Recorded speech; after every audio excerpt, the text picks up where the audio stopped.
It's June 7th, 2024, and this is the Daily Brief. So 1,080 Russians are off the battlefield. And if that number sounds high, it's really high for the average and it's low for the last month.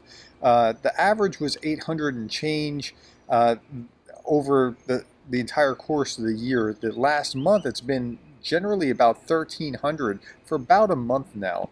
Andrew Perpetua's losses show about 2-1 Russian to Ukrainian losses, 64 artillery pieces off the battlefield, 56 vehicles and fuel tanks. So at 1,080, it's still pretty hot. Darth Putin talked about how on day 835 of this three-day war, and so I went and I looked at it. So now three-day, I'm not sure, but 3 weeks is what the special military operation was supposed to be.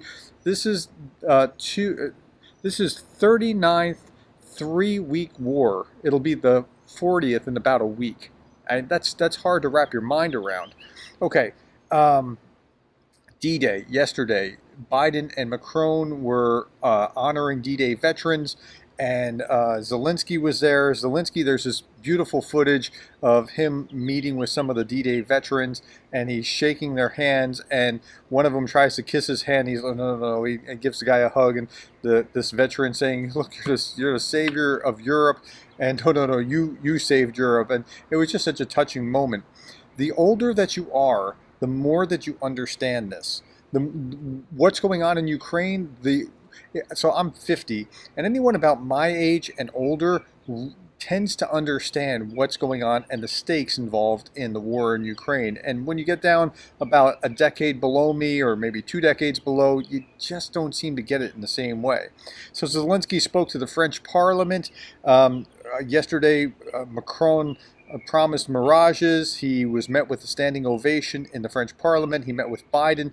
$225 million aid package from the United States. Japan donated another 101 vehicles. In other news, Ukraine hit a military facility with ATACMS, a Russian base in, I'm trying to remember if it was Donetsk or just where, Luhansk. Sorry, it was in Luhansk. And the Russians also, in their air defense, hit a civilian building in the process, but I'm sure it'll be spun differently. St. Petersburg Economic Forum just began, and we'll talk about that. The Russians welcomed the Taliban and are planning to remove them from the terrorist most wanted list. Okay, that's about all that I have for today. Thank you for the time, the likes, the shares, the subscribes, and thank you for being the kind of person that cares about Ukraine.